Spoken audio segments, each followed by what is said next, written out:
All right, welcome y'all. We're gonna get started here. We have the room until 2:30, and we have some things to show you, and then we want to leave it kind of some time for questions and answers, kind of a little discussion that we have about portfolios. So I want to welcome you to, let's call it the portfolio workshop. Let's call this part one of two of a series that we're going to do to try to raise the level of y'all's portfolio output. Part two of two is going to be a portfolio day. So we'll let you guys know, but there's going to be a date about 2 weeks before the expo where we're going to do a portfolio kind of showcase where we're going to invite you to bring in prints of your portfolios, and we'll do a big exhibit of all the work, and we'll do some judging, and we'll have some awards. And we'll have student choice awards and faculty choice awards and maybe another one or two that we can throw in there.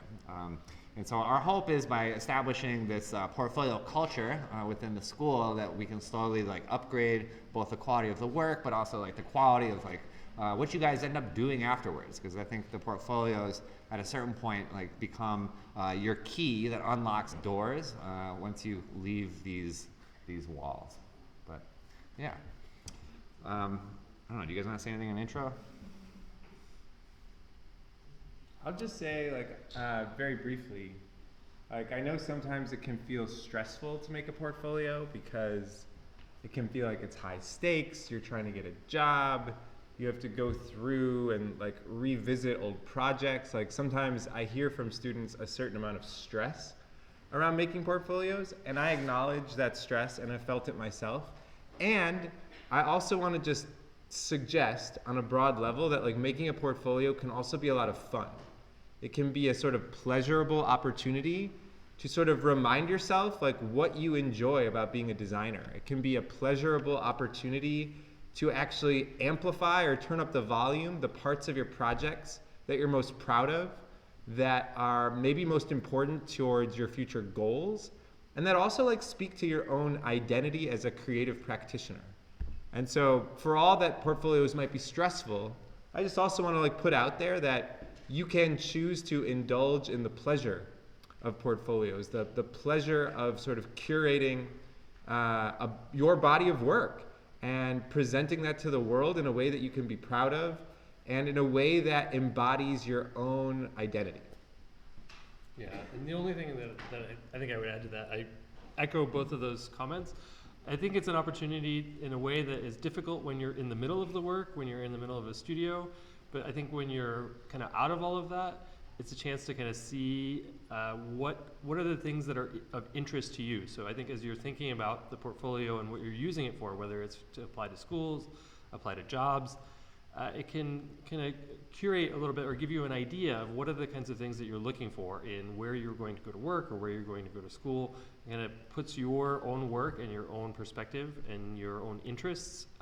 It's an opportunity, I think, to think a little bit more broadly about what those are in a way that sometimes is difficult to when you're in the middle of the work in studio. It's different than a studio. It's a design exercise, but it's different than a studio design exercise where we're kind of guiding you through a process, and we're kind of sometimes telling you what to do, telling you what the output would be, even though in a couple of our studios, the outputs are sort of nebulous. The portfolio is an opportunity for you to pause, take stock, enjoy the process of getting ownership, getting control. It's your portfolio at the end of the day. Once you walk out of here, we're not there to talk and advocate for you. It's you taking control over all the work that you've been doing.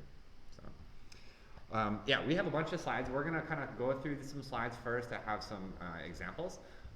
We're gonna kind of riff and converse amongst the three of us on these topics. Feel free to raise your hand and interrupt us if you have a question or want to clarification, or if you have a thought about something that we're saying. This can be kind of a back and forth. And then later we're going to do some live portfolio readings of some of the folks from the Gargoyle Society, which will be kind of fun. And then we have a number of other portfolios that we'll kind of flip through. But we want to leave some time at the end for questions as well. So feel free to ask questions. This is not going to be a tutorial of how to make a portfolio, how to drive InDesign. I have references on MediaSpace of tutorials that I've made that show that. You guys also have the internet, what a time to be alive. You guys can learn the technical how-to. This is going to be more about the conceptual, the what and the why. Okay. So maybe the first concept to think about is like you will do portfolios many times over the course of your career. Joseph brought some of his early phase portfolios we can look at later, which is kind of amazing. But generally, like you guys now coming out of school are only going to have like, if you're an undergrad, like 4 years worth of work. If you're a grad, maybe 4 to 6 or only 2 years worth of work. Like you maybe have a limited palette of projects to work from, and so your portfolio is going to be like many pages per project that are showing kind of the scope of what you learned during school. So kind of this scope is multivalent, where there's everything from hand sketching to rendering to storytelling, problem solving. Like you're trying to kind of represent yourself as like a whole person through the architectural or art drawings and models that you've made. Eventually, you guys graduate here and you get a job and you start to get some professional experience, and the type of work that you have to draw from to fill a portfolio is bigger, and maybe the type of places that you're trying to, or the type of doors you're trying to open are different or more specific than what you're trying to do with an academic portfolio. So your professional portfolio starts to get tuned to the type of jobs that you're looking for. And it maybe includes work that you guys like don't have at this point in your education. Specifically like construction documents, how do you talk about the fact that you're a team player, right? Like kind of explaining your value within like a community or a network situation, which is most of the professional world versus maybe the academic world where it's more personal and more about like your individual work. But yeah, just kind of want to throw that out there. Yeah, and I think that there can, especially in professional portfolios, or once you've kind of practiced for a while, you can speak to your experiences differently. I think when you're a student, like you still want to talk about your role on a project. So some of you may have worked in offices, and no one's going to expect seeing your portfolio that you were the person responsible for. Like I think it's good to be kind of upfront about what your role was in a project. It's totally okay at this point in your kind of education and in your kind of path to, when you put maybe professional work into, you don't have to say that, like, it will be understood that your role, that you just played a role in a project, not that you were, kind of running it. So. Yeah, and then eventually once you graduate, so like we'll kind of talk about this, like I don't know, how many portfolios have you made over your career? Probably hundreds. Hundreds? Yeah. Yeah, like I've made, I'll say dozens. I was going to say not hundreds. I'm only in the yeah, dozens myself. I speak in hyperbole. Yeah, yeah. I've held lots of jobs over my career, and part of it is like being curious, and part of it is like economic necessity. Sometimes you need to get a job, to eat, right? And so maybe you put together a portfolio that's like highly functional, and is just about like your Revit proficiency, and you're not showing maybe the more fantastical projects that you did as like a senior in undergrad or something. Other times you're like, I'm trying to get a job as a teacher, for example, and like your portfolio will have a different angle. So a bit of research and like who you are, who's the audience of who you're gonna apply to, like goes a long way. And that kind of ties into what I'm trying to talk about here. I think even that thinking about like what's the purpose behind the portfolio, because I think it's easy to sort of say like this is just a container that's holding all of this work that I've done up until this point. But I think like at the beginning stages, really thinking about like who is the audience for this? What is the purpose? Like, am I applying to school? Am I applying to a particular award? Am I applying to a particular type of firm? Because like while you're not necessarily going to at this point generate a different portfolio for each of these, I think having in mind kind of what the narrative of the portfolio is really helpful to make it really read like something that's about you as a person and as a designer. And when I said I've made hundreds of portfolios, I actually think that's true. I think, but to clarify, like as somebody who runs an office, a small office, like I am putting together I'm putting portfolios together whenever I'm trying to get a new client or whenever I'm sort of making a proposal to a new client. And so those hundreds of portfolios aren't radically different from each other. But what that means is like I have different variations where I might choose a different set of projects to show one client versus another client that I'm seeking based on the client's goals, interests, and project scope. So, I have X number of projects that I might be showing, but I'll be very specific about choosing specific combinations of those projects and putting together sort of quick different portfolios all the time. And you'll start to notice that firms like Jeannie Gang, Studio Gang in Chicago, she's got maybe 3 or 4 people on staff who make portfolios all day long. It's called the communications team, and they're making portfolios to look for work, to find employees. Like there's a lot of kind of making of PDFs and to try to keep the business going. And at a certain scale, that becomes professionalized. So if you're really into this process of making portfolios, like this could be your gig. For sure. Yeah, for sure. Yeah, I can talk about Yeah. this. So this might be funny at a portfolio workshop, but for me, I think that the portfolio itself is maybe less is less important than the content in the portfolio. I think sometimes it's something that like we put a lot of like emphasis on the portfolio, and a lot of time and effort go into making a beautiful table of contents or a cover or thinking about an organization. And while I think that's important, I would say that like spending more time on the content within the portfolio is actually maybe a better use of at least some of, or maybe even the bulk of your time. So I think like revisiting drawings, revisiting kind of the material in the portfolio and kind of spending a little bit more time on that. Like not every single drawing, it's like you end a studio and maybe you put that project in the drawer, you put it away, you don't want to like think about it right at that moment.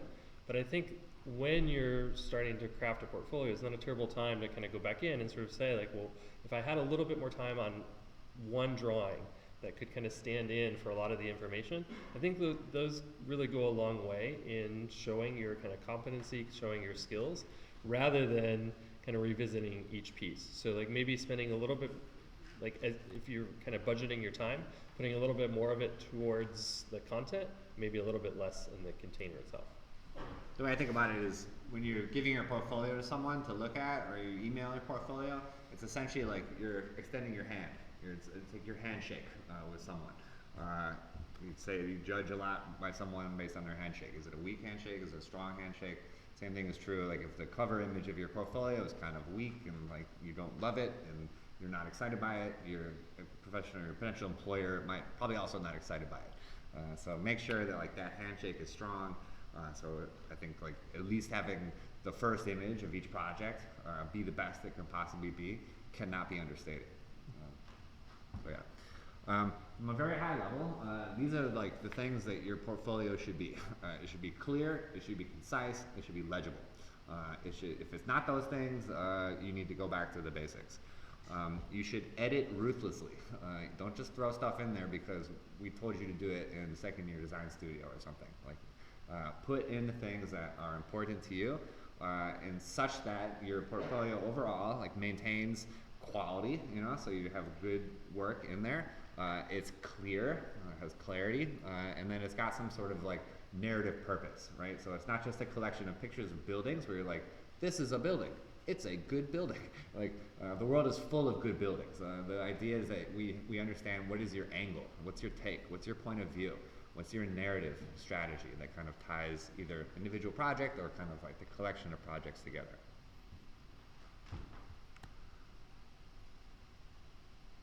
Similarly, when you guys come out of school, part of the portfolio, part of the goals of a portfolio is that you're making a case that you went to architecture school and you learned all the things that all the people who go to architecture school learned.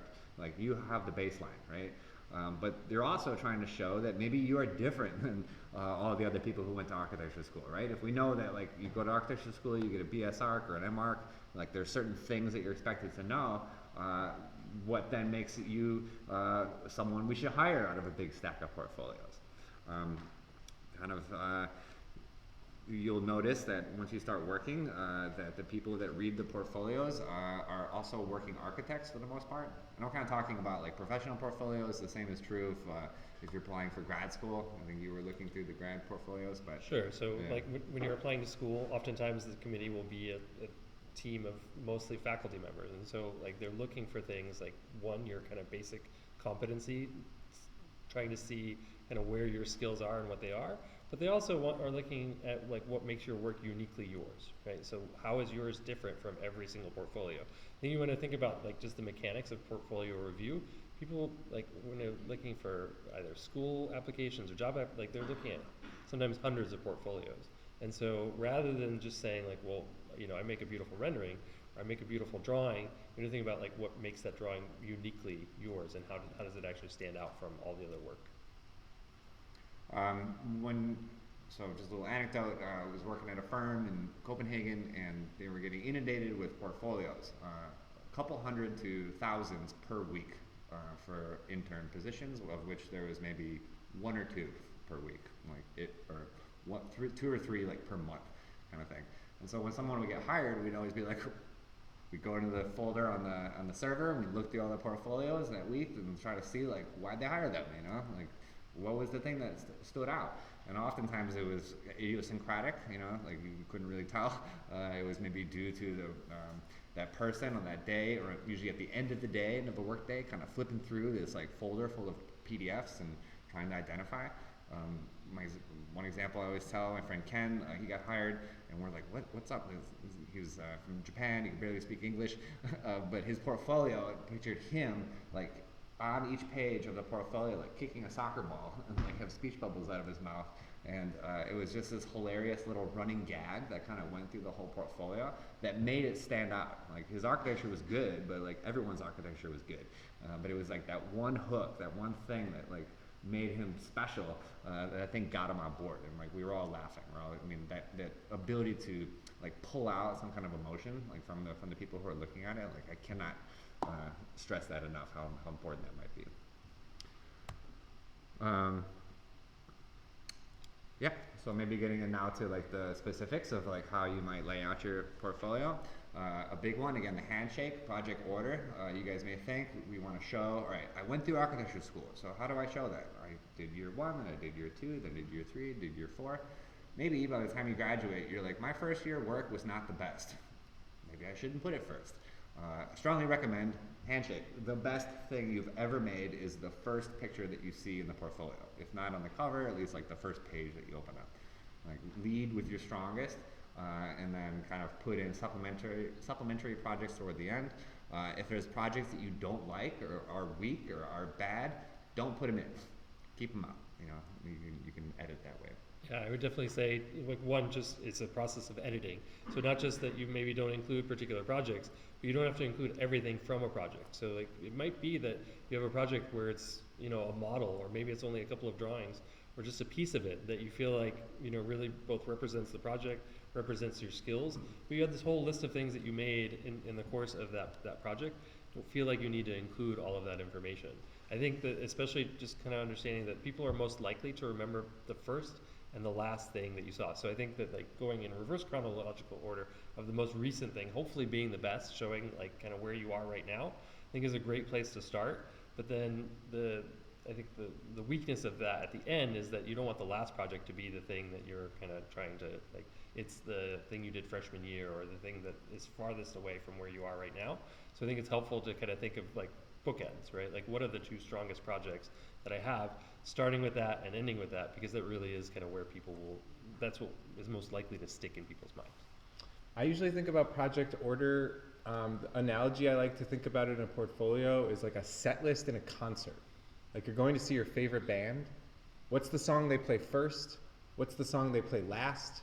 And how do they create transitions between songs? How do they think about like setting up a sort of a set of songs that produces both variety between them, but like a kind of consistency as a whole? A portfolio is like a concert of your work, and you want to be really intentional about creating the set list. Or the other metaphor is a meal. You know, so you have like your appetizers, which is usually kind of the intro to the flavors you'll be seeing, and then the dessert being the thing that caps it, and you walk out of the restaurant with that taste in your mouth.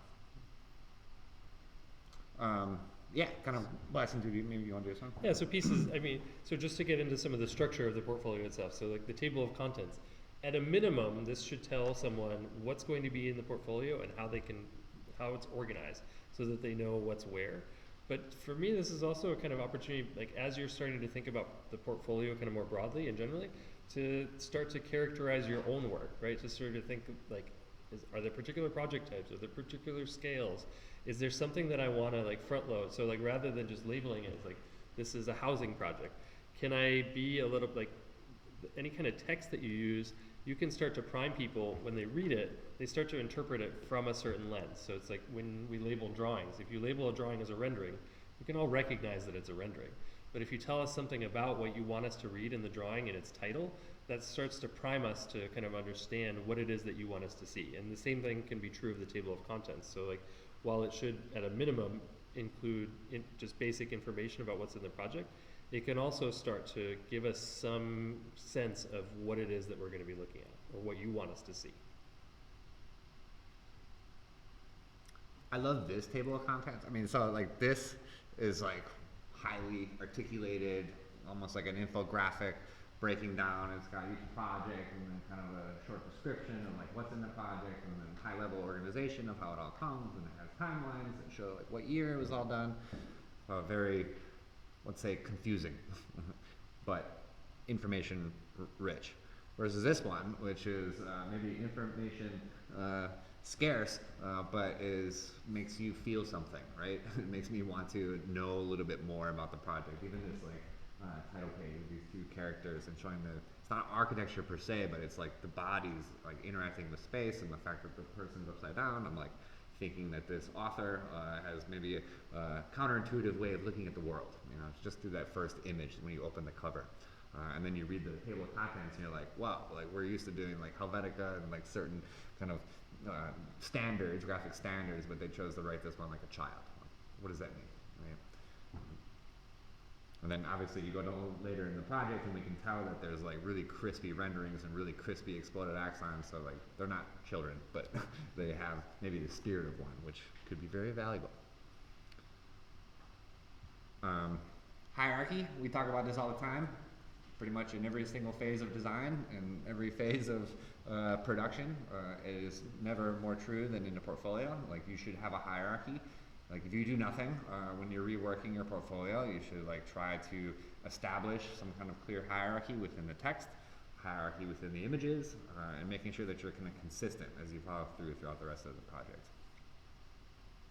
And in the simplest terms, like for most of you, a portfolio is going to be a collection of a few projects, probably somewhere between 3 and 8 projects on average is going to be like a typical portfolio for you all. And so in the very like, in a kind of high level, a hierarchy of a portfolio is going to articulate the identity of each project, right, on a sort of equal level with each other. And the title spread, or like the spread that announces each project, can do a lot of work in that regard of sort of establishing like, hey, guess what? You just reached a new project. Now we'll see some stuff about that project. Now we're at a new project. So the hierarchy is project-based. And therefore, the title spread, or the spread in your portfolio that introduces a new project, should have both a consistency with each other as fellow title spreads and a hierarchy above non-title spreads, that it feels like it's a moment of pause, a moment of announcement, a moment of something important is happening. And we'll look at some examples of like whole portfolios that are kind of clarify that point. It's a good point. And part of what the hierarchy is doing is it's like, to take John's kind of handshake analogy, is that like the portfolio is a tour, like taking someone on a tour through your work. And so by having a kind of clear, consistent hierarchy, you know, the people who are looking at portfolios are looking at lots of them, and so that consistent organization kind of makes it as easy as possible for the person who's reading your portfolio to get the information that they want from it. So like having a kind of consistent format means that I immediately can kind of understand, once I've gone through a project, I'm expecting to see certain things at each project, and when I see them where like in a consistent way, it just makes it that much easier for the person who's reading it to gather the information. It also speaks a little bit to your own abilities, as like the portfolio is a design project, and so it talks a little bit about how you take on that project. Again, know your audience. You guys, maybe if you haven't interned yet, you don't understand, but just very quickly, once you start working, you'll realize most architects are caffeine-fueled, overworked, and managing many different things at different scales and different speeds throughout the day. So when they come and look at your portfolios, it's like this. Like that fast, right? And so if you have text, like this little text I have here, I'll tell you, no one's reading it. Like, we don't read text like that. We were flipping through, we're image-based creatures, and we went to architecture school because we like making pictures, and we like looking at pictures. So you guys should like know that about your clients, you know, the people that you're going to give this to. And think about, as you were saying, making it as easy as possible. It's kind of like when we do reviews. You're assuming that your critics are looking at your reviews are like tired, you know, they're thinking about dinner, like they don't want to stand up from their chair, you know, so they're just going to be looking at your project like from 5 feet away, at least on the wall, and you would have to do something extraordinary to get them like stand up and like walk towards the wall and look at it.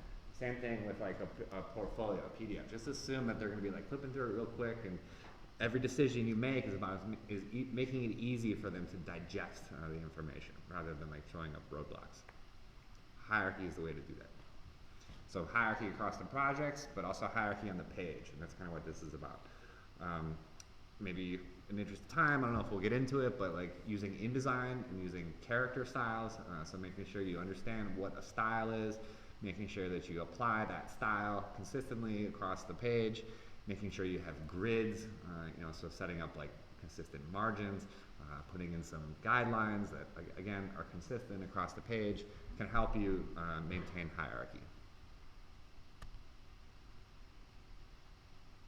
Saying about this? No. Well, I think in part, I think as you're thinking about hierarchy, is thinking about like, not everything is meant to be like, it's not all of equal importance. So thinking about even when you're using text, how you use text and how it fits within the overall scope of the page. So it's like, is the text the most important thing on this page? If it's not, then making sure that it's not the thing that reads is the heaviest thing. And so I think like even having a hierarchy within the text on the page allows you to organize information. So it's like a title is not going to be the same as a caption, is not going to be the same as a scale marker. Like really thinking about how all of those work together on the page. And as a general rule, and there's an exception to every rule, but as a general rule, I would say you need, like, you can use one typeface for an entire portfolio, maybe two, but I wouldn't do more than that in a portfolio as a general rule of thumb. Maybe there's one typeface for the titles, and there's one typeface for the body and the captions, and that's enough for a portfolio that has 3 to 8 projects.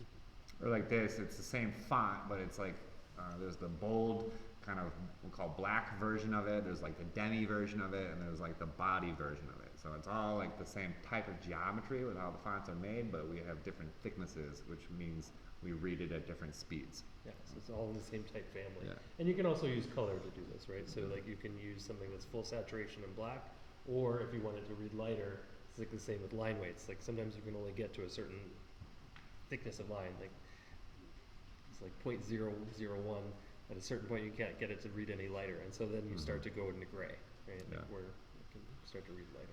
These are some general things I would recommend you guys think about. Have a grid system, right? So even if you're doing curvy stuff or doing kind of chaotic work, like have a grid. This is very, very important, not just in your portfolio design, but like your whole life in architecture in general. Margins. Often you guys are designing your work on a board that we then print, and it costs money to print, and so you try to maximize the amount of like ink and paper that you're using. When we're doing portfolios, you are most likely going to be emailing these things as PDFs. We're going to ask you guys to print because we think book culture is important, and like when you print, you learn something different. But at the end of the day, most of these are going to be PDFs that are sent out. So you should not fill the page. It's too busy and we can't read it. So use white space, have margins. Alignment, make sure things are aligned in some way. This is kind of going back to the grids, but it can be, if you don't have a grid, at least make sure like the text is aligned with the edge of images, for example. Having rhythms, this kind of comes in with hierarchy, but like maybe across the page or across the portfolio, we have like a rhythm of like some pages are full bleed with text as an overlay, and other pages are like small images with lots of white space. And as we go through the pages, we can kind of feel that there is an intentional change being given to the reader through that rhythm. Image control. This is important when it comes back to like the reworking of your images. You should try to have uniform color. You should try to have uniform lighting, uniform contrast, and like the backgrounds like of your images should be consistent.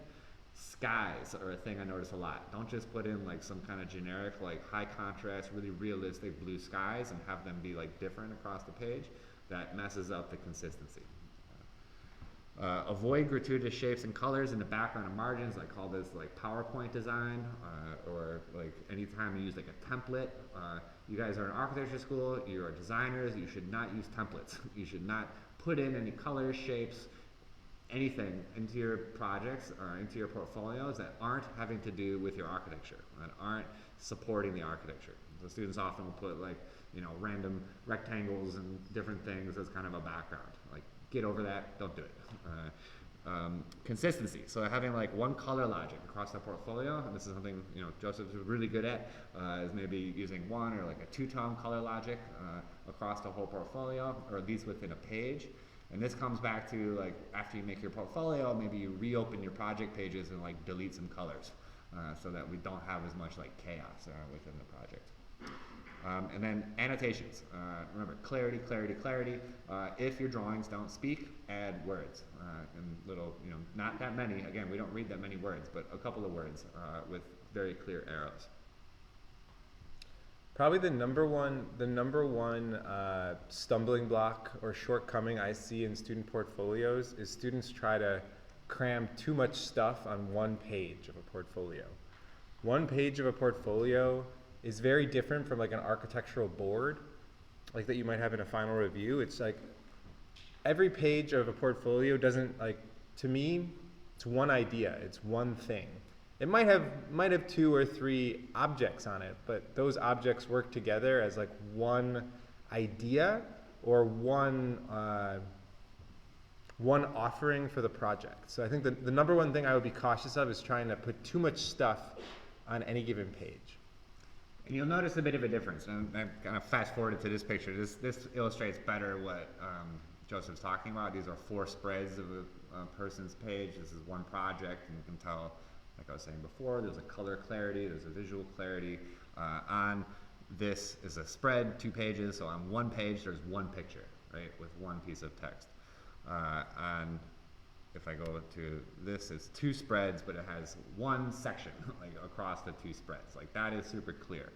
If I go back to like this one, for example, or this one, this maybe, and I don't know what year these were made, but it kind of comes out of like an older way of making portfolios. Again, making boards, so printing on a board, and then like that board just getting like squeezed onto a page. I think that comes from like a pre-internet culture. Again, we have kind of Instagram now, and we have websites, and we have PDFs, and we're kind of used to like individual images standing alone. And that I'm seeing now like translate into portfolio culture as well. I think it's just like general, writ large, we need clarity, we need simplicity, and just like cramming a bunch of stuff onto one page like is a tool, but maybe is confusing. But I still like these spreads. These are great when they're kind of mixing sketches. I put this one in there. Hand drawing, hand drawing, hand drawing. Cannot be understated how important that is.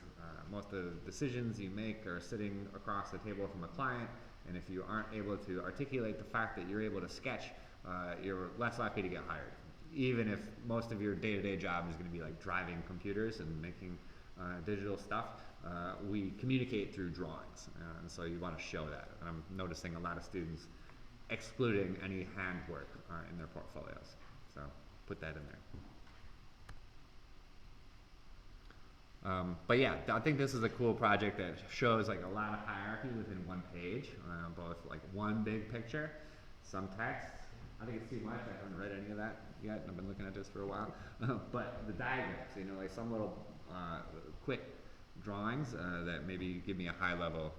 Even at a quick read, you kind of get a sense that like there's one kind of big idea represented by the large drawing, and then all of these kind of smaller drawings maybe support that idea in some way. So like even if I don't get into the specifics of like what exactly is the kind of design proposal, I kind of have a sense just from the organization of the page of like, one, what's important, maybe what's the kind of big idea of the project, and then how all of these other drawings might align with that and might support that message.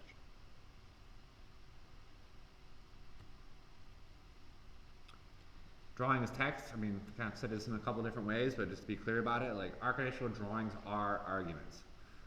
This is from high level kind of what we're trying to teach you in Design Studio, that we're not just making drawings of like piles of bricks and glass and the end goal being like to correctly describe this pile of bricks and glass. Ideally, the drawings that you're making are trying to make arguments about the world writ large, or arguments about relationships between this pile of bricks and glass and the people that inhabit it, right? Like hopefully you guys are kind of understanding there's like a bigger picture to what we're doing that is starts to get into concept and like how what you do has a ripple effect with the rest of the world. And so I would kind of want to clarify that, like you can make drawings and think about them as not just being tools for description of literal things, but tools for description of subjective things. And again, throw in here hierarchy. You should have poche, you should have line weight, like all these kind of like conventions that we talk about, like annotations, keys, legends, diagrams, like these should be legible and visible. One thing I would caution really quick that this made me think of is sometimes like you'll make a drawing for studio and you'll print it out on 36 by 36 and we'll have all these little details that when you print it out at 36 by 36 are like these amazing embellishments and annotations and details. And then you put it on a page of a portfolio, kind of like one of these drawings, and those little callouts become illegible when they're just like shrunken down directly from a board.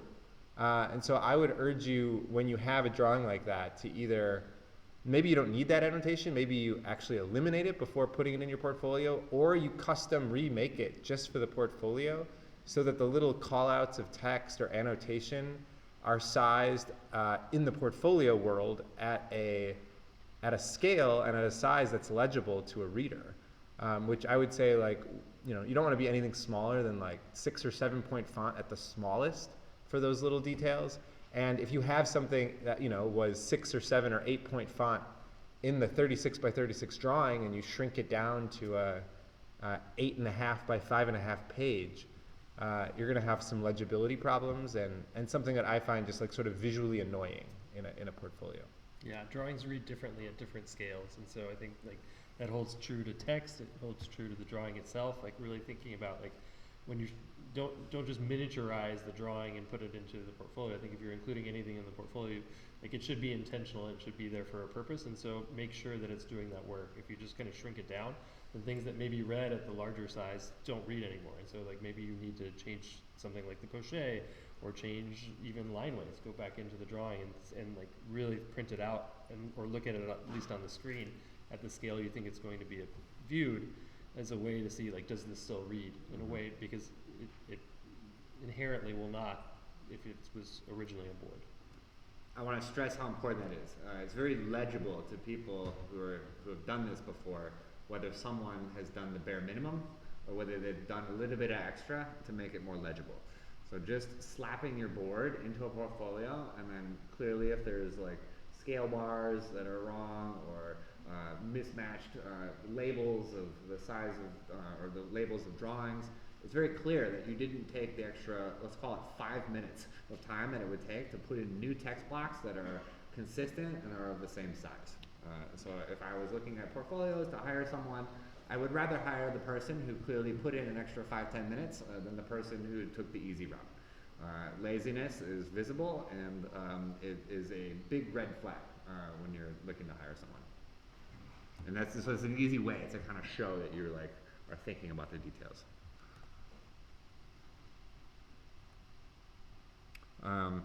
Starting to get into some examples. I think this one is just a beautiful page that maybe is getting on the busy side, but it's showing different types of drawings in conjunction with each other.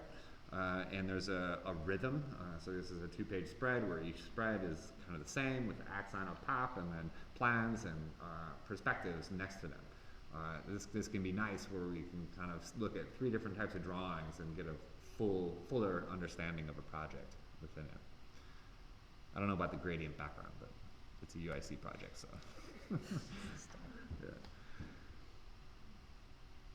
Yeah, project introduction, maybe we kind of skip through this.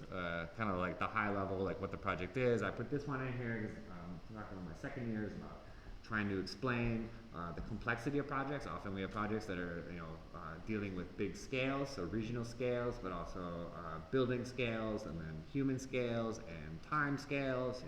How do you put that all together? So I'm trying to get the students to, in the second year, like make drawings like this. You guys can also think about like maybe going back to the drawing board and making a new one that tries to link all these different scales together as like a project intro. And I think for project intro, like when you think about it, maybe at a minimum, it should say what the project is, where it is, maybe where you were, like where you are in your studies at the point that you did the project. But to me, I think it could do a lot more just to sort of say, like, can you clarify what is the big idea or what is the kind of project about? In like, so I think as you're choosing representation to include with the project intro, you should have something to indicate like what's the big idea being expressed in this particular project. Or something as simple as like, I just have one here, but this whole portfolio, each project title page has a map that has like a clear kind of poche diagram, and maybe the maps are at the same scale. So as you flip through the page, or flip through the book, you can see that there's like 4 projects that are in certain places of the world and are of a certain size, right? And having that paired with, again, clear hierarchy of text. Again, too much text, not going to read it, but like the picture is really beautiful and it's nice and big. But I think even here, like including the map, I think starts to say that maybe context was important and maybe is a consistent theme. Perspectives, all perspectives should have a near ground, a mid ground, and a background. If you're not using a near ground, a mid ground, and background, you're not using the full extent of like the depth of human experience. Here, we just have a couple people in the foreground, and it really helps. Another good project title page. This portfolio uses lines, and these lines across the pages will kind of shift and move, and there's a bit of transparent overlay here on top of the image, and on that transparent overlay lives the title and the text. And then there's some stuff up top that let's call it like a header, so information that repeats on every page, so like the name and the date and different things like that. Page numbers, very important. But here's like one drawing, like we maybe did a bunch of sections, a bunch of plans and stuff, but like this is the one drawing, the one section perspective or elevation perspective that really tells the whole story. And it was clear that like a lot of love was put into it. Model photographs. Photograph your models nicely. Photoshop the photographs of your models. Hand drawings are awesome, especially for title pages. So like kind of like collage, hand sketches that give us a sense of like, again, the high level, the concept, the thing that you care about most, and then in the next pages maybe we can dig into the details.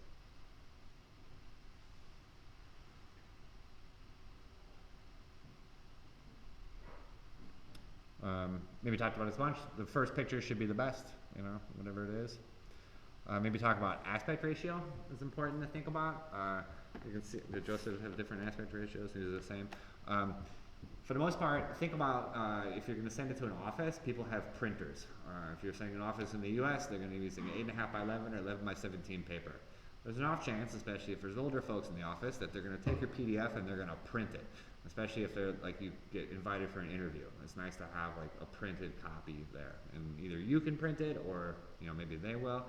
But if you have a weird aspect ratio for your portfolio, the print will be scaled weird, or it'll just kind of look out of control. You won't have full control of like your margins, for example. So I recommend doing that. If you're going to work in Europe or Japan or anywhere else but the U.S., like you should learn about international paper sizes and look at those. Don't use shiny paper, use matte paper. You can use print-on-demand services. So there's like a bunch of websites where you can, on a small cost, print one or a small run of books, soft-bound, hard-bound, whatever. Lulu, Blurb, like just a bunch of these things, the print-on-demand services. Highly recommend you use those, or there's like local print companies that can do spiral binding. Eventually, you're going to have a digital PDF. You should know the aspect ratio of a computer screen, because that is what most people work on. Or font, which is a different aspect ratio. It's kind of vertical aspect ratio. But for the most part, people will be opening it on a 1920 by 1080 computer screens. And so just having your format or the aspect ratio be that is pretty easy. Optimize your content, and this is like what you can do in InDesign. Won't talk about this today, but you can change the settings of your export so that you're under 25 megabytes. If you're sending huge files, and if you're trying to download a file and if it freezes or if it takes like more than 5 seconds to download, consider your portfolio not looked at. They've moved on to something else. or you know if it's blurry or any sort of thing like that. So get to know how to optimize your work. Often this means reworking your original content. So if you have like a huge like vector Illustrator drawing, maybe you need to go back into Illustrator and export that as like a PNG or JPEG before you put that in the InDesign. So that way you're not dealing too much on the output side of trying to guess of how do I make this thing smaller. In part, that speaks just to your technical proficiency. So someone, when they're opening portfolios, is going to see, like if they're digital, they're going to see the file size. If it's a huge file size, that sort of speaks to your ability or inability, or even a kind of lack of care to kind of optimize that file size. So like, it's just a very kind of quick thing to make sure to capture. And then I was going to say, it's 2025, you guys should maybe develop websites. Couldn't be easier. You can use templated websites, Squarespace, Wix, you know, these other things. Or how many of you guys play with ChatGPT or Claude or whatever? That's it? All right. Ask it how to build a website, and it will actually make you code that you can make your own website. Like, it couldn't be easier these days. But highly recommend that you, even as undergrads, like make a simple website, and then you can have a QR code inside of your portfolio, or have a business card with a QR code that people can scan. And I've built many websites for other architects and like gotten hired. That's part of like your job as an architect, be a graphic designer, and it's a wonderful tool to have in your kit.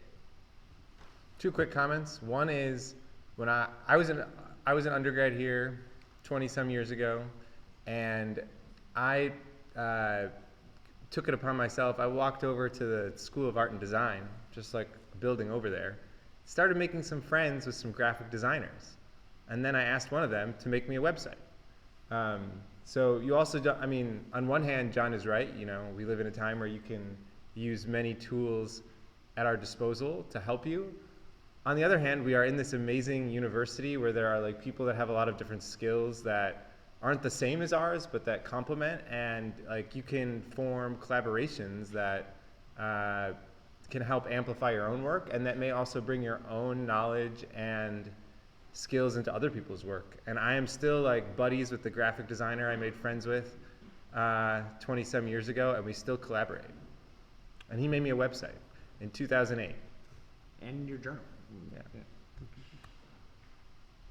Yeah, just aspect ratios and paper sizes. Good to know it. I'm not going to dwell on this too much. Consider adding a personal page with this kind of a CV personal statement. Like, you don't need to put everything that's in your CV in your portfolio, but it's always nice to see like some high level, you know, personal information about you. I think what's also maybe more personal is sketches and drawings. So include these. Like have your handwork in the portfolio somewhere. Students often put it at the end. It's like an afterthought. Like I do a bunch of architecture, like real serious architecture, and then I do sketches. I'd recommend trying to roll it in. You know, have the sketches not just be documentary sketches. Like I went to Rome and I drew a thing, but like I use sketches as part of my workflow as a designer. I want to just echo that. Like, I always get a little annoyed, actually, when, like, at the end of the portfolio, people just kind of throw in a little of everything else, like a little of the kitchen sink. We see it all the time, so no shame. Yeah, for the Barcelona kids especially. Yeah. No shame, no shame. But I think it's so much more powerful when rather it's just like this sort of afterthought at the end, like, here's all the other stuff I do. Like, finding ways to actually integrate that into the portfolio, to me, is always more meaningful. And I take it more seriously and I look more closely at it than if it's just like the appendix at the end, which I personally dismiss. Yeah, absolutely. I think that like this, like when it's just a kind of collection of things, in part it's the curation of it then. It's sort of like, it reads very much as like, well, I sketch, and so I just want to include lots of different sketches.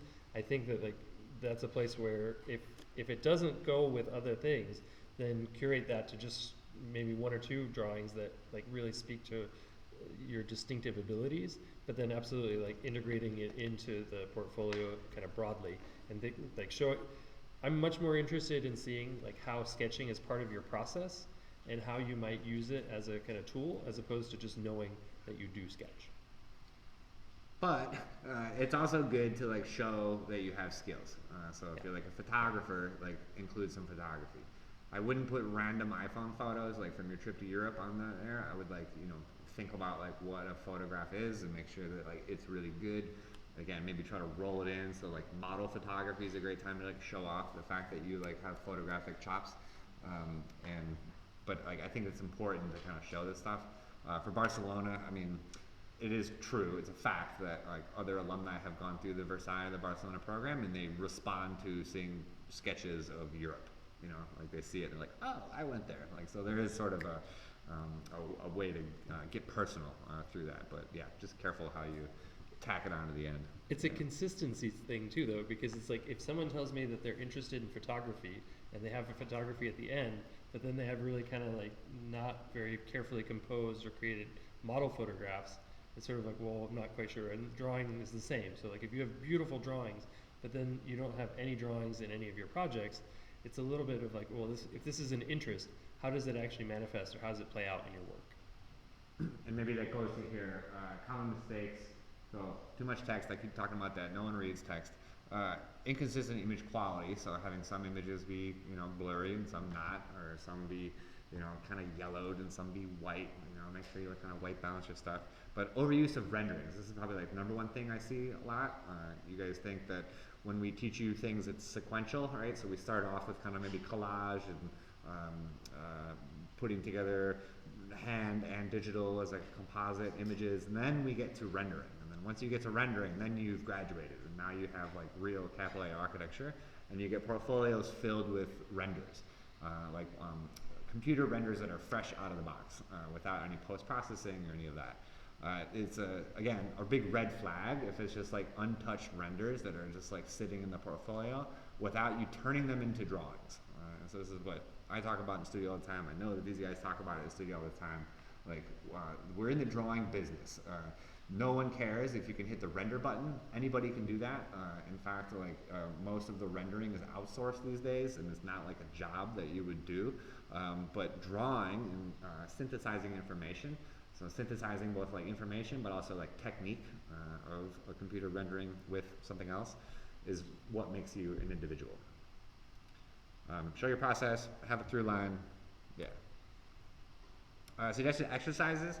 Again, you guys live in a time in abundance, you have internet, look at precedents. I'll show you some examples here in a second. Maybe rebuild one project multiple times. Again, this is a design exercise. You won't just do it once and then cross your fingers, be like, I hope that's the best. You know?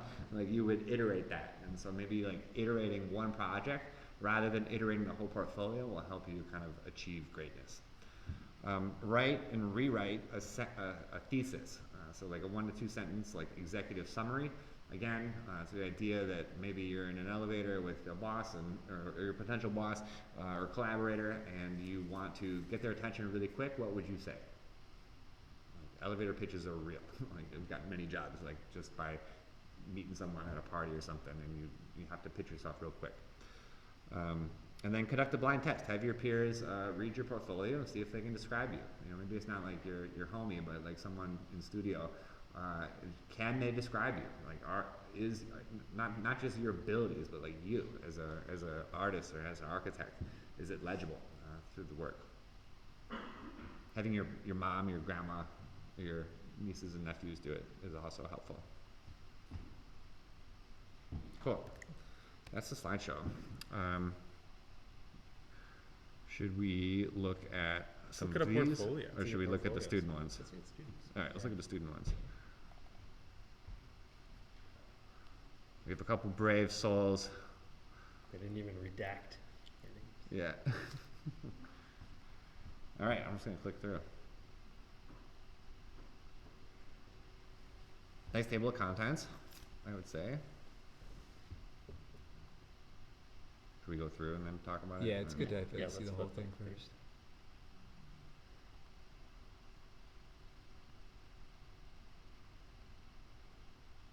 Kebabs, love it.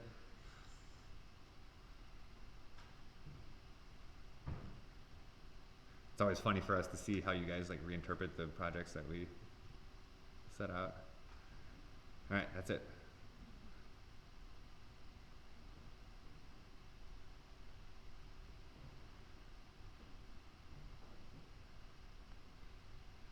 First off, from a high level, I like the fact that you're consistent with your title on the side and this kind of gray overlay as a container to hold the text. Like that consistency and hierarchy is really nice. And I can tell that you have like redone the labels. So you have like the same size, image captions or image labels for most of these. Can we stay on this? So I like that too. I think the text has been kind of recoded. I think that one thing that you might add to it though is that like how are you delineating between, so for example, like the title of the class, like everything reads a little bit flat because it's oftentimes it's like you're capitalizing, but maybe using like, you know, either bolding or just something so that the individual pieces stand out. You did that with like a particular sentence, but I think that there might be a couple other places where you can do just a little bit more to like more clearly indicate the organization. Because overall, I think the page has like a very clear organization, but I think like just applying that to the text might help. The same thing happens in the table of contents, where I feel like while it's like well organized, all of the information, at least on the screen, kind of reads similarly. There's like not a huge change in value, and so I might bring a little bit more kind of like value change in order to kind of at a high level kind of make that organization a little bit more clear. Minor point, I would straight up eliminate the term. I think particularly like the semester you did something is like the least thing that anyone will care about when they're looking at your work. They want to know the quality of your work. They want to know how you're positioning their work. They don't really care what semester you made it in. I would cut that out altogether and just make a cleaner table of contents. You might even be able to make some of the text even a little bigger once you do that. It's a little small. I want to just like point out, this may not matter for some portfolios, but this is a portfolio that's clearly not made for easy printing, I think, because if we were to imagine these as spreads, there's always things that are in the center. So it wouldn't easily like translate to like a 2-page spread with some kind of binding in the middle, which maybe doesn't matter for, again, like 90% of your applications are digital, but if there is, for our portfolio day in February, thinking about how these can translate for print and web. And I think 90 times out of 100, it actually will help you organize the portfolio better when you are thinking about it as something that can be flexible for like a 2-page printed spread and screen, because there's something about the 2-page printed spread where you have to think about 2 sides and the whole at the same time that, again, I think like 90 times out of 100 helps you actually clarify and organize the grid and structure in a strong way. I would say in general, like I personally think there's a little too much on each of these spreads. There's a lot of stuff, like between the exterior perspective, the site plan, and this like big site elevation, there's a lot of stuff and there's not a lot of space between them. I think maybe needs labels on the stuff. So exterior perspective, if you're telling me what it is, there's an exterior perspective. You're not telling me anything about why. You know, like why am I looking at it from this corner? Why am I looking at it from this height? Like what's going on with the exterior perspective? Like you're kind of making me guess, and you're making me like, you're holding me off, you know, until maybe I get to the next page. Let's see, the second page. So now we're on the plans. Same thing. There's no text. There's no kind of diagrams. There's no description. So I have to like read the floor plan and like try to think about like what you care about. It's kind of flat. There's no like color within the plan that tells me like this part is more important than the others. So I'm still not like quite sure like what your architectural argument is. Like what is the thing that we're trying to achieve with this project? And so I think like going back to what Joseph's saying, like the exterior perspective is a great, like that first image that you do is a great time to explain that. Because I don't get it on the first page, I might be like, all right, let's just go to the next project. Because maybe in this project she's going to tell me like what is the thing that she cares about. Sometimes I think it's also just how you pair the work, right? So I think that like it can be tempting to kind of organize it similarly to what you did when you were presenting it or when you did it in studio. But I think like if you have a series of plans, it's really difficult to kind of characterize what's important about those plans when it's just a page full of plans altogether. Whereas like if you had an interior space, for example, and a representation of that space, then I have at least some idea of like what is the sensibility of this project, what's the relationship between these kind of the organization of these spaces, but also then maybe what's special about this particular project. There's no reason not to have more pages. I think one thing I didn't mention before is like as you kind of move forward, you get more projects. Like when you're an undergrad and grad, your portfolios are maybe, I don't know, 2 to 6 spreads like per project. Eventually, my last portfolio I made, each project is 1/11 by 17. I mean, you're just trying to like squeeze in a bunch of information so that it's basically like a deck. So you have a bunch of 11 by 17s that if you walk into a different office, you can rearrange them and put like the most important things first, and then give them the deck and so forth. And realizing that you don't have time to like give away multiple pages for multiple projects. You do have time, and I think your cover page here wants to be, like Joseph's saying, one image that explains the project, and then all of this, the sun diagram, the explored axon, the map, the solar analysis, like all the kind of technical like stuff that is secondary would maybe want to show up on the second page. Right? Like this image with the color seems like it kind of pops and maybe wants to be like a little bit bigger.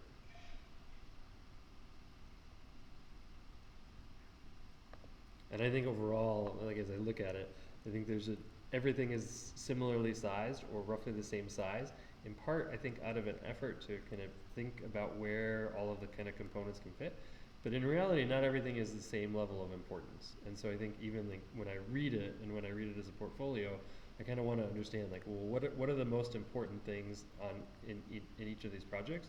And so you don't have to treat each kind of component as being the same. I think some things can kind of stand out, and the way that happens is like an aid that you give to us as kind of viewers or readers of the portfolio is like using scale as a way to kind of indicate, okay, this is the thing I want you to spend the most time with, and this is maybe what's important, rather than it's just a kind of collection of everything that I did in relationship to this project. If in doubt, put less things on the page and make more pages, rather than putting more things on a single page and less pages. If in doubt, I think that will always steer you well. Or at least like do a version that you take, like for this example, beautiful model photographs. They got nice blacks, they got nice whites, they got nice gray, they got people. Take one and like make it real big. See what that does. Like the whole page. Yeah. Like just this page is just like a title spread is much more satisfying when it's title, a little bit of text, big image. Then give us another page where we'll see some details. It will go a long way. And the other thing I would say, I notice this all the time with students, when you label images, be explicit. If you're gonna label them and you're gonna make us read it, I wanna like learn something about it. I don't wanna see like perspective 1, perspective 2, model A, model B. Like here it should be like view from the courtyard looking east towards the intervention that I put. Like be didactic, be explicit, and therefore you don't need all this other text. You can like use it as the short descriptions underneath each image. Yeah, I always see those as sort of missed opportunities, because if you say, if it just says model photograph, basically what that's saying is that I'm not sure that the person who's reading this is going to know that this is a model photograph. That's all it's really doing. Whereas like if you tell me something about it, it kind of primes me to read whatever it is that you've labeled it. So like in the time that someone's going to look at the portfolio, they're not going to quibble with your description of a space. They're going to sort of take on your attitude about how you describe the project. Sun path diagram. We see that there's a sun. There's a little diagram of that, so that becomes kind of like belt and suspenders, and you're kind of explaining it twice. It's difficult because like you do want to label things, but not to be too.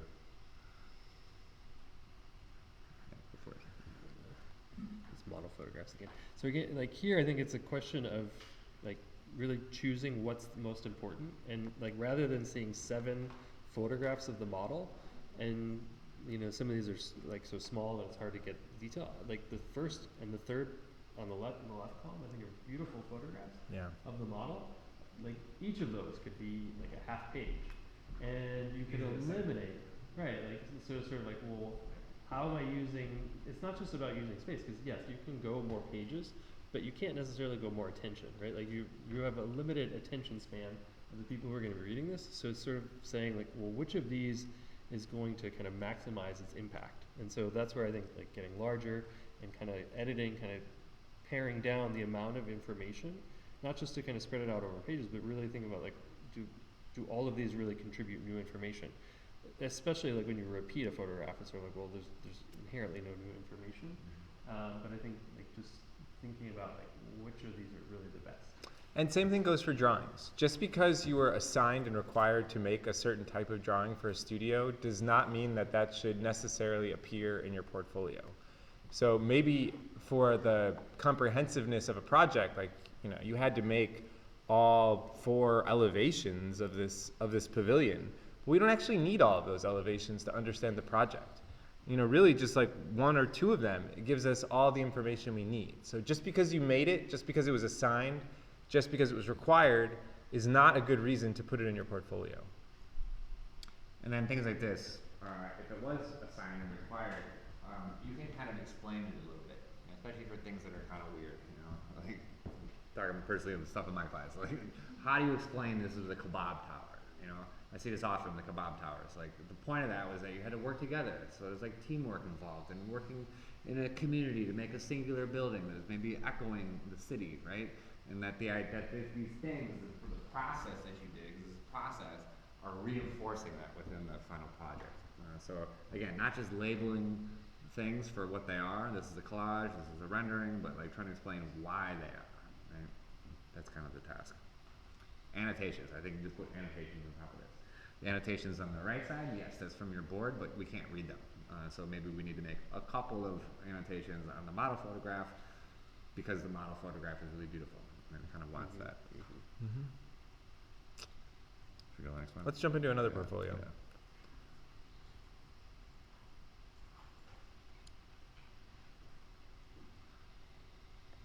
A strong cover. Love the cover already.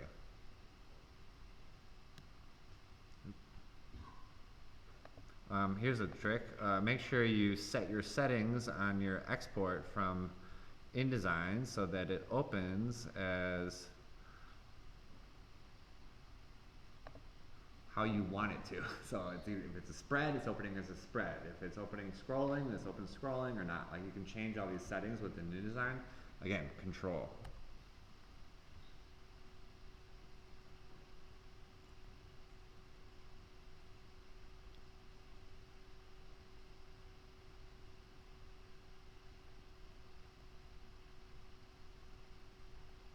This is about how fast they're going to look through your portfolio. I'm going slow, actually.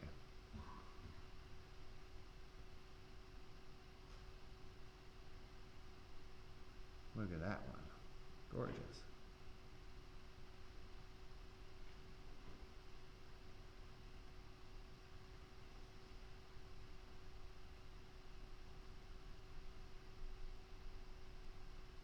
Pretty good.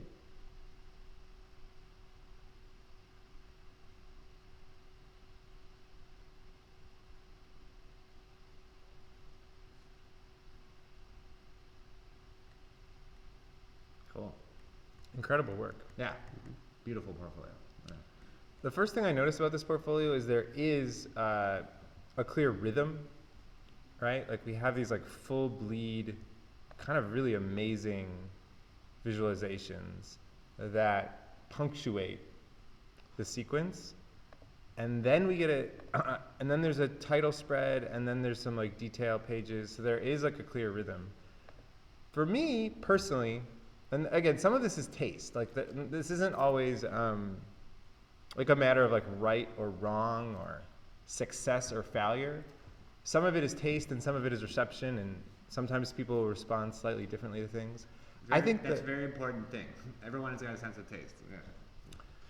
Personally, I think the full bleed visualizations are so strong and so emphatic in the overall sequence of the portfolio that I would suggest, and again, someone might give you a slightly different recommendation, I would actually think about the full bleed spreads as the title spreads for the project, which I think could be as simple as just like adding a title to those spreads. You don't have to add a lot of text or other things, but just like add a title to each of those.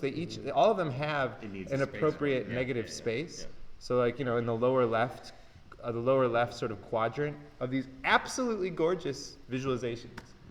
And then you don't need the sort of, as let's say, the more laborious title spread as much. Then you're like already in the project and you can like sort of, you can dive right in. Or you can dole out the information that's happening on this spread, like what your title spread is, which has like a lot of stuff on it. You can dole that out Yeah, you can, a little more slowly throughout the rest of the pages.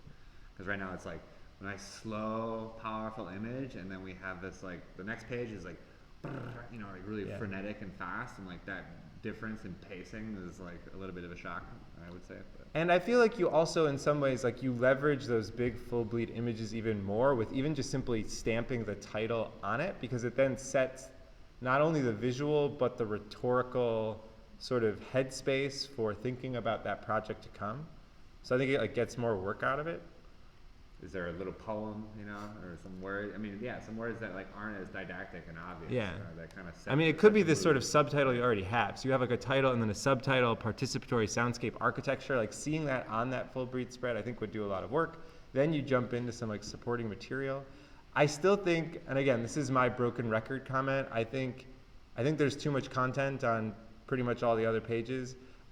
I think, again, like I think it's important to have a rhythm where we have like one big thing and then a few smaller things, but I think there's like a few too many smaller things on any one of those pages where some of them might be redundant and others of them can just be added to new pages that don't yet exist. Like there's an incredible, like on this drawing here, I don't know why I'm not pointing well. Oh, this one, sorry. Like these drawings have so much detail and they're so small. Yeah. Like these could be on its own page, and I don't know. I think there's the perspective on the side. Like this is powerful. When you put the two sketches above, I see what you're trying to do, like mix the media on it, but like it kind of dilutes the power of this thing, which just wants to be like floating on white space, or maybe even by itself. So it's like on one half of the spread, and then the other half of the spread like doesn't have anything. Just maybe has like one or two of those drawings or like a bit of text or a diagram or something. Yeah. You can have double the pages, honestly, and that won't. I think John said before, like, there's nothing. I mean, I guess ultimately, if you're printing this, it'll be more expensive to print. But beyond that, like, it just gives more space and more room for your amazing content to breathe. Most of the print cost is the setup and the shipping. You know, a few more pages is not that much. It's not that, Yeah. that's very driver.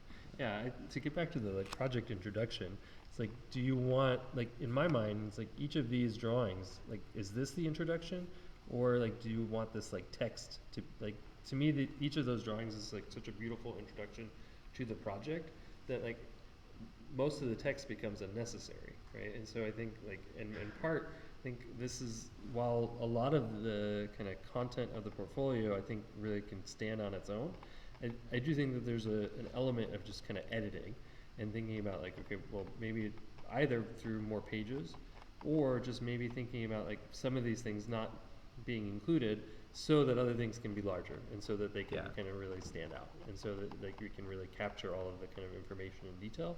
It's like when I look at the like, you know, there's actually quite a bit of information in these sketches, but the text and all the information around them is so small. It's sort of like you're assuming that I'm not going to really engage with that drawing by making it that small, making the text that small, or like, you know, the neighborhood portrait where it has like, again, just so much detail and so much information. When it's that small, it sort of becomes a kind of afterthought because we're not able to read any of that information at the scale that is included. I would also, on this note, and again, I apologize for some broken record, I would double your margin size. Like this margin is very tight. I would double that and just let everything have a little bit more room to breathe.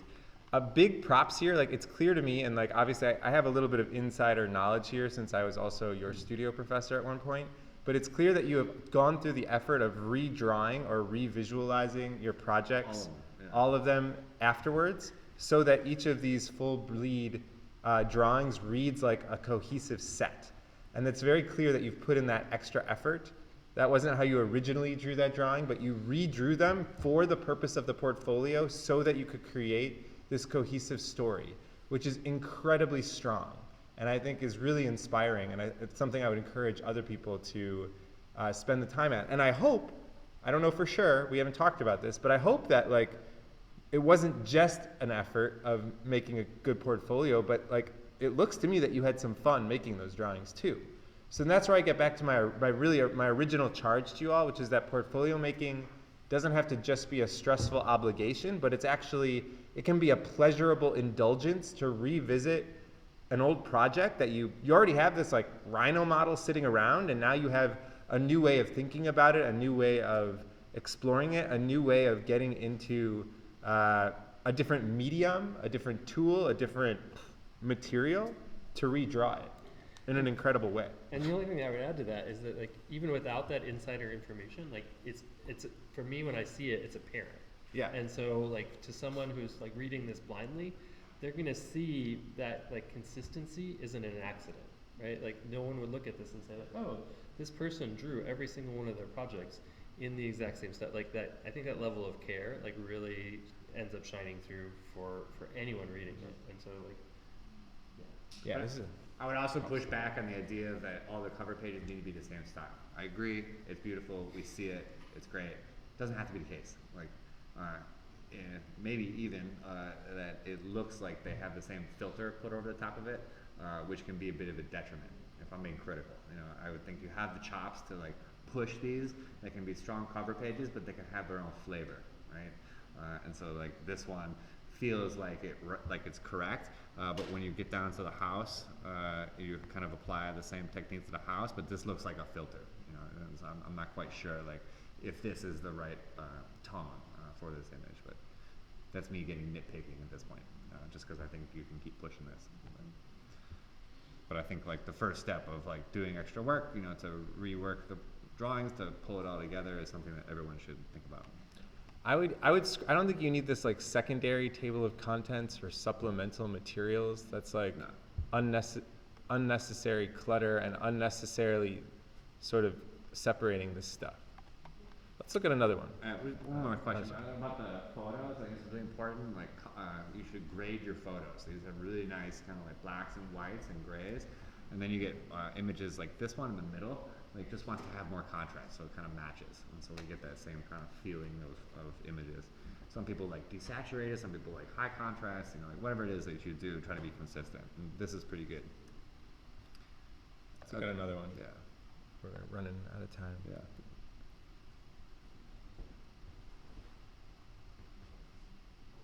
do we miss a page at the beginning? Can you go back, sorry?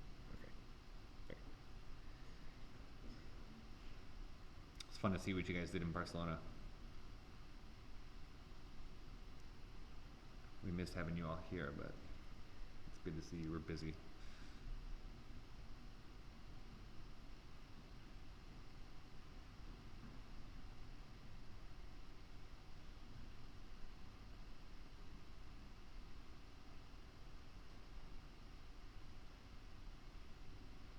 Pretty wacky project, that one.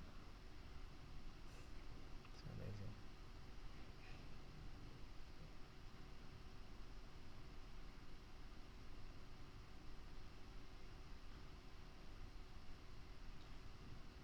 Cool.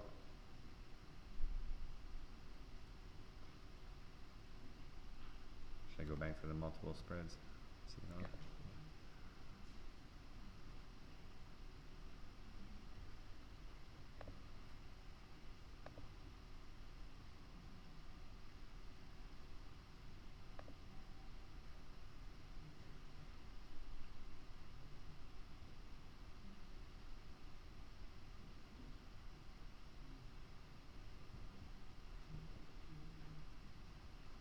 My first thought is this image is pretty cool.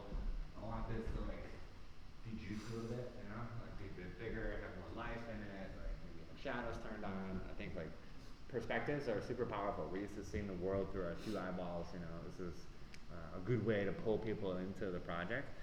You're very heavy on orthography for the rest of the project, and so like when I'm given a perspective, like I want that to like have a lot of life in it, or have a lot more apparent time spent on it. It seems like the amount of time on that image is like kind of undercooked. It's like the first thing that kind of like leaps out to me. I think the model photograph's really nice. Yeah. Like this one on the right is really great. I would consider overlays on top of model photographs like that explain the idea. So a bit of annotations, of text could be hand drawn, could be little arrows, you know, dotted lines. Like some kind of overlay on top of that again explains it without me having to go to another drawing. You have a strong image, make that strong image do more work rather than like putting in multiple images. Yeah, or even like, is there a way to, you know, you take one of these like circulation diagrams and can it be like an X-ray into the model folder or something? Like I think I'm also very taken by the model photos as a particular strength of this portfolio, and I get a little bit, you lose me a little bit when we have spreads like this where there's just like tons of diagrams all at once. Like there's nothing, it's not that there's anything wrong with any one of those diagrams, but when I have like a whole spread of like little diagrams, there's nothing like anchoring me to like care about why I should care about what they're explaining. It's just like explaining instead of helping me immediately see why I should care about what we're explaining. And so if that can be like better paired with something else, I mean, number one, I think there's probably too many of them, but I think they can also be put in concert with other kinds of content so that we're not left with a spread that's just like all diagrams all the time. Mm-hmm. Concept diagrams. You got a concept diagram there?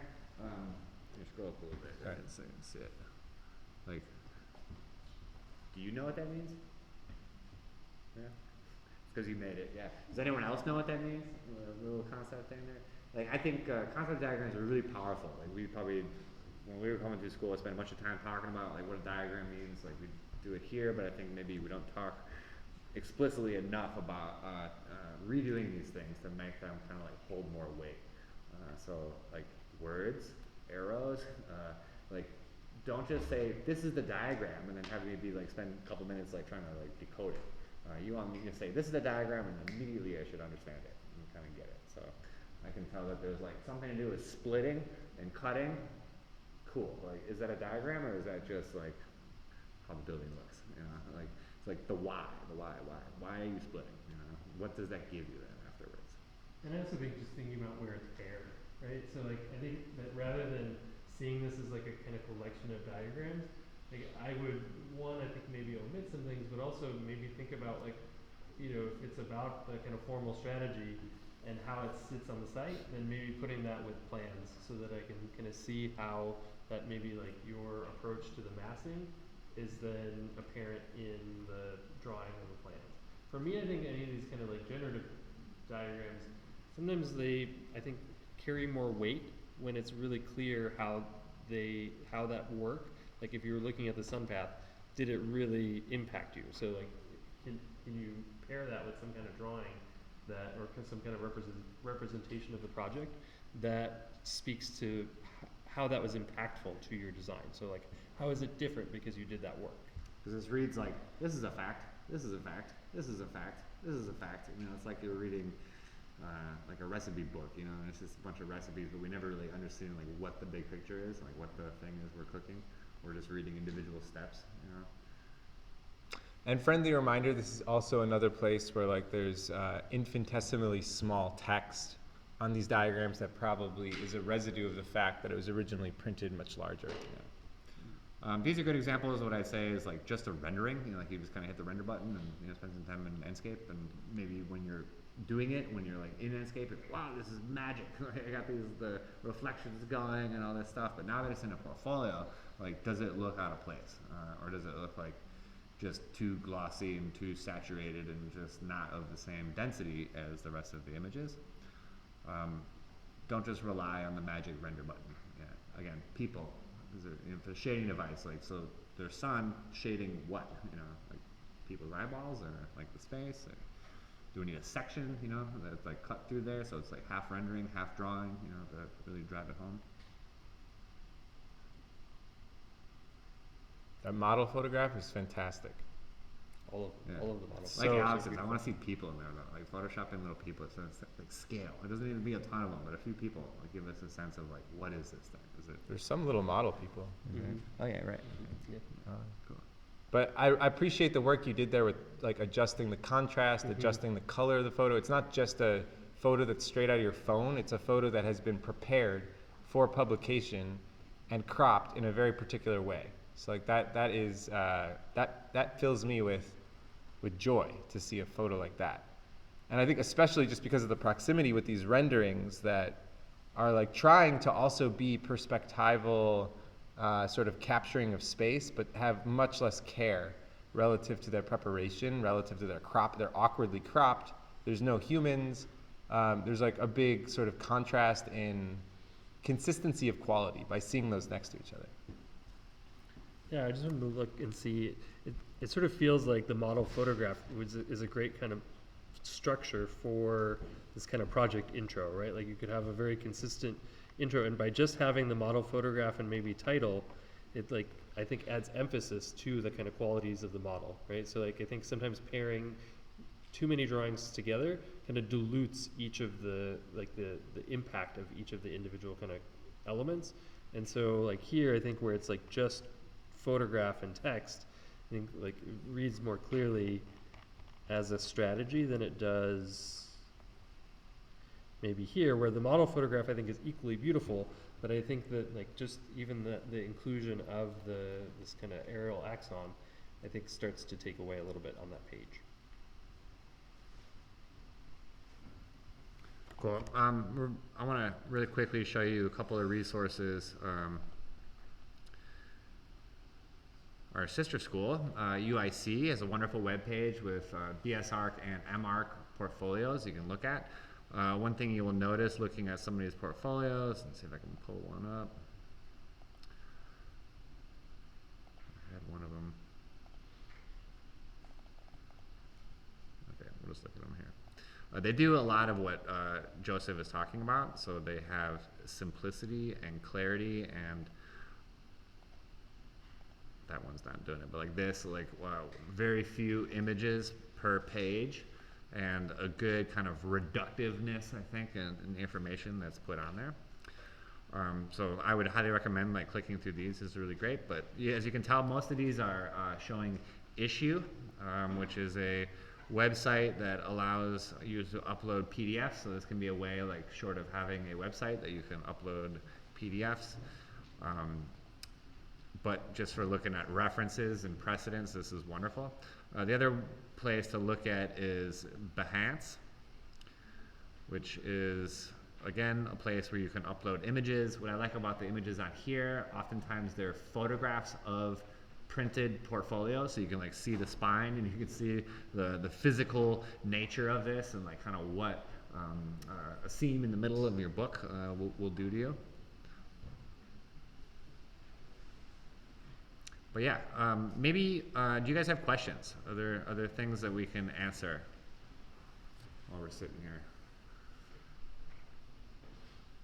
My question was kind of like regarding scales on a printed portfolio versus a digital portfolio.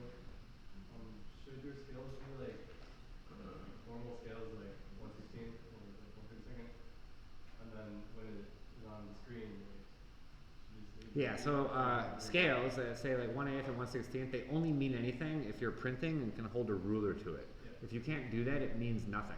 So you should use graphic scales instead. So because graphic scales, even if you print this at different sizes, you can still use it to measure and do that. So that's part of the, not just taking your board and putting it on. But yeah, great question. Yeah. And the only thing I think that a graphic scale is a good practice to get into in general, because then anytime the work is reproduced, the graphic scale can stay with it. The one thing that I would add is that, like, be careful about the graphic scale. Like, it should, in the same way that we're thinking about hierarchy and appropriately scaling things relative to one another, that happens with the graphic scale too. I think if you like have a kind of generic graphic scale that you just kind of paint on everything, it can really easily kind of contrast with the drawing, and so it's like it wants to read as kind of cohesive. It's important information, but it's not the most important information, and so it should be a little lighter than whatever it is that is being represented. In a pinch, people, right? Figures, human figures is a great way to understand like how big things are.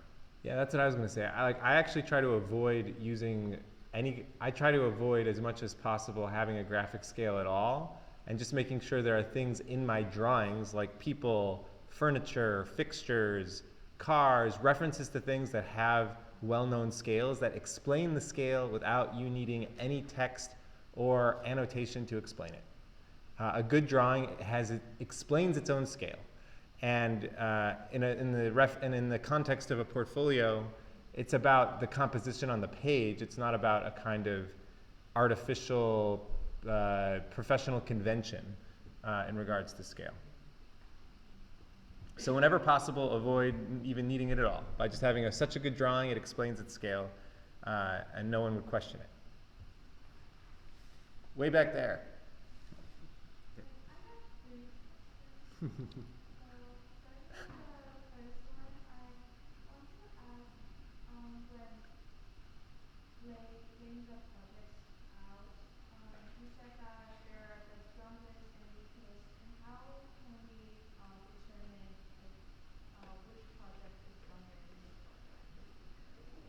Ask your homies. Yeah, ask your friends. You know, you guys got lots of brain power in the studio with you. That's like a big reason that you're kind of paying, you know, tuition is like not just to like have us, but it's like have each other. And so I think that question is best answered by your colleagues, right? Crowdsource it. Crowdsource it. You know. Yeah, sometimes we're too close to our own work. Sometimes it is like hard to judge your own work because like you've invested so much time and blood, sweat, and tears in it. Sometimes we're like blinded to how our own work is received, but that's why it's amazing to be in a school with 100 other cohort mates.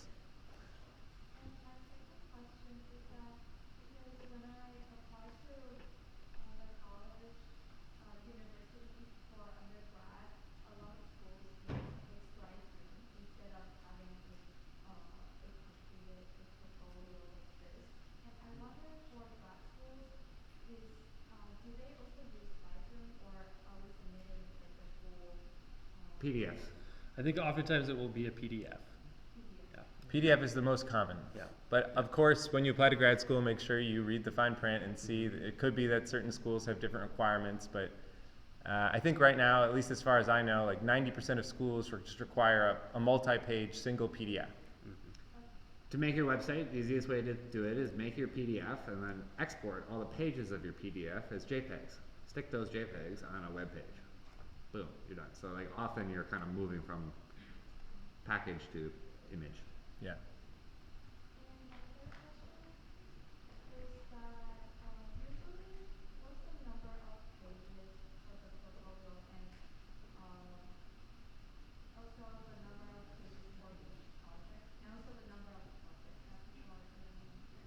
There's no right or wrong answer to that. I would say as a really, really general rule of thumb, somewhere between 10 and 50 pages is maybe a ballpark. That's a big range, of course, but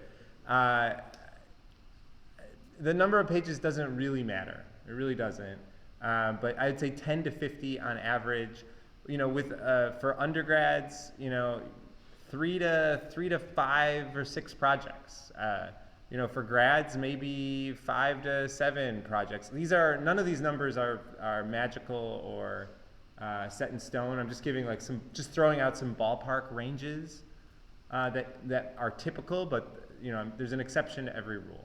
I'm always talking about Goldilocks, right? When you design something, try something that's maybe a short portfolio, like this condenses you to make it. Try another portfolio that's really long, right? Now you have your too hot, too cold, and then you can figure out what the Goldilocks moment is in the middle.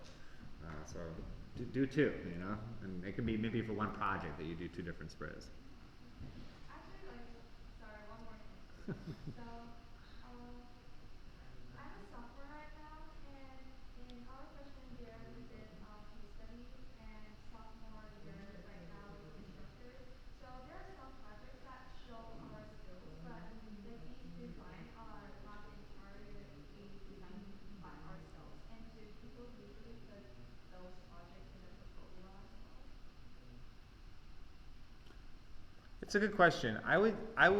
It all depends on where you are in your academic journey and sort of what content you've done and you're proud of. But I would, if something feels more like an exercise or like not like a creative work, I would leave it out. I would leave it out. I would err on the sides of things that really feel like your own creative work, something that like puts, not, you know, it's not just a matter of proving you have a skill, but it also goes something beyond just demonstrating a skill and shows a creative ambition, a creative inquiry. And if it's just an exercise that didn't allow you to do that, I would leave it out of a portfolio, personally. Kaylin? Yeah, if you gotta bounce, let's go. Yeah. Nice to stick around. Yeah. Peace. What's the best way to denote like partner projects? Because I know a lot of grad schools, they prefer individual over partner, but if you do have partner projects, they want to know like what part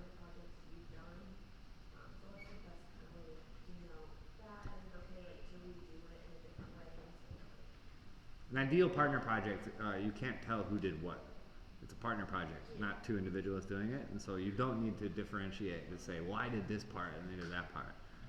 Like, maybe if there was a huge imbalance and you were caring for like a partner who didn't do much of the work, you might want to make that clear, but like, it doesn't really matter. And that's not something that a grad school is gonna obsess about. It really isn't. Like, just on the title page, just simply write project in collaboration with X, and that's plenty. You do not need to. It's not necessary to get into finer tune attribution games, and I really don't think, in my experience, that's not something that grad schools will be hung up on. It's more so for as you get professional experience, and then you want to say, I worked on the facade, or I was involved in the planning, right? Like, maybe I didn't do much of the architecture, but I was like heavily involved in like figuring out the zoning and the codes that allowed, you know, some breakthrough to happen. Yeah. Like that sort of thing, like maybe doesn't come through in a drawing, but needs to come through words. And Yeah. On the other hand, if you worked on a project in a partnership, do acknowledge it. Like, it's good, like, we want to just always get in a good practice of acknowledging our partners and collaborators, but you don't need to obsess about who did what. So historically, yes, we cared about the individual geniuses. Hopefully, as you guys are realizing through working with us, that we're trying to break that myth down, because it's not true. Like, you always work in collaboration and you always work in teams, and so to show that work that was done in a team is actually the product of your individual genius, like you're shooting yourself in the foot. Like, you want to show that you're actually a good team player. That is what's valuable. Yeah. So, if I could suggest to have some work experience, and most of the drawings are mostly like technical drawings, where you put it in HTTP, so in the construction. Mm-hmm. So my question is that, how do you incorporate those technical drawings into a graphical aspect of your portfolio? Usually I would make a separate portfolio. So I've been asked many times to apply to a job where I send them a design portfolio. They're like, great, we're not hiring you to design, we're hiring you to drive Revit. Please show us like that you can drive Revit. And so I'll make a separate portfolio that's like just that. I would kind of separate it. Like, I obviously, like, you can kind of integrate them and like have a couple pages of design and a couple pages of like more technical drawings on it. The issue becomes if like your whole design portfolio is just technical drawings, like you're not actually a designer, you're a draftsperson, right? And it depends on the type of job you want. Like, if you just want a job and you need to be a draftsperson for a little bit, and like just do a drafting portfolio, you know, or a Revit portfolio or whatever.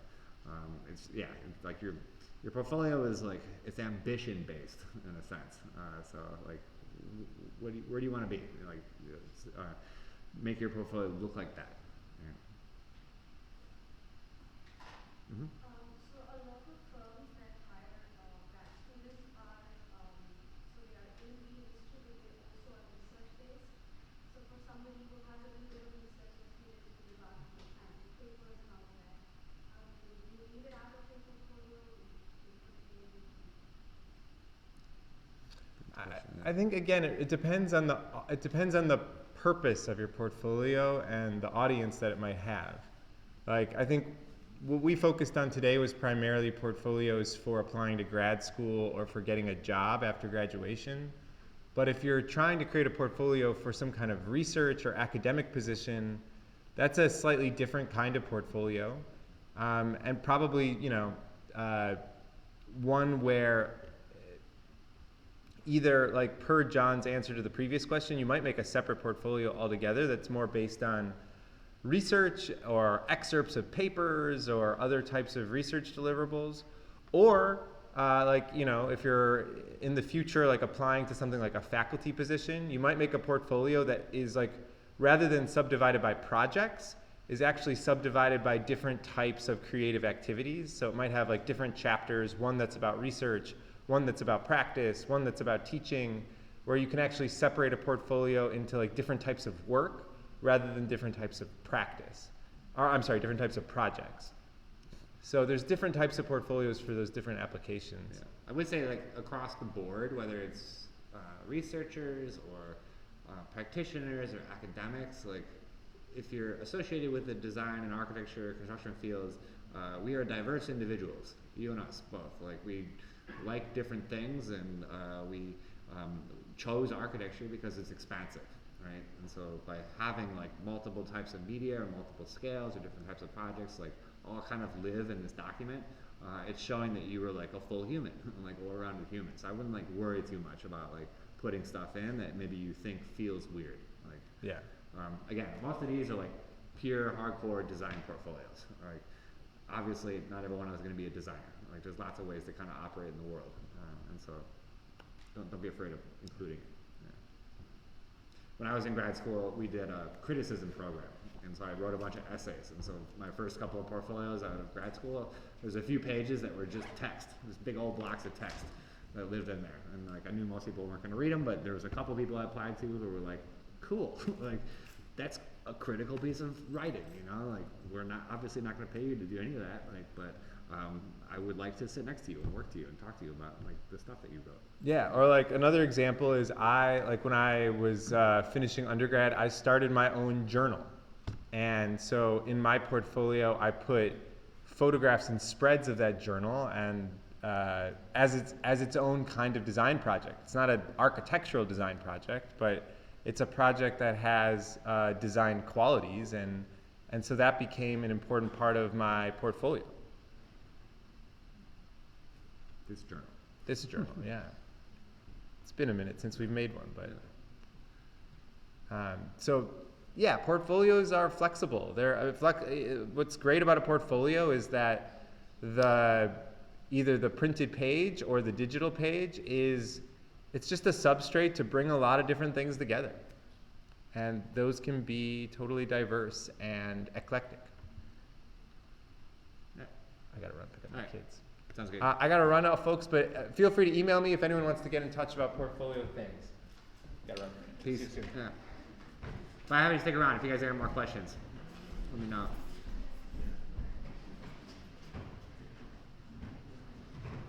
Is there any sort of best practice for naming a file?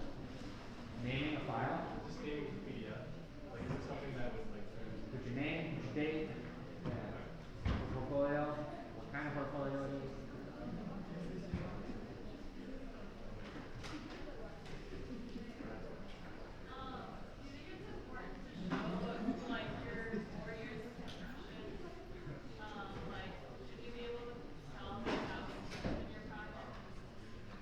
Yeah, but again, I wouldn't recommend chronologically being like, I started here, then I did this, then I did that. Handshake, strongest image first. Change over time is good, you know, but maybe that's more important like in school, you know, to prove to us that you're like trying. If you're looking to like get hired, you don't want to prove that you're still learning, you want to prove that you've learned, right? But something to consider. Yeah, I wouldn't say yes or no about that. My question is for the next page first, and we have seen should I not first research the front that I want to work with, like the technical drawing, because I did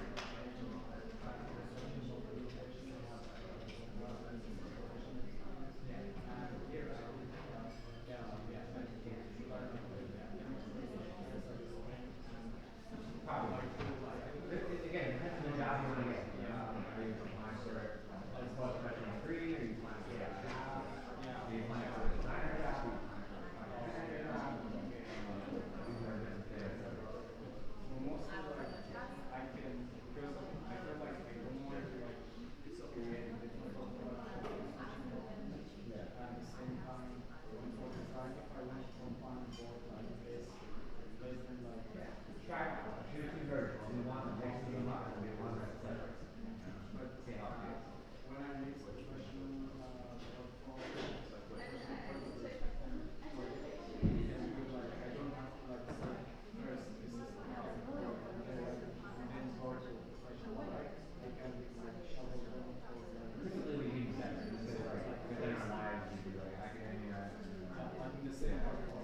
hit stop here. I'm gonna upload. I recorded this, so we'll share with you the recording.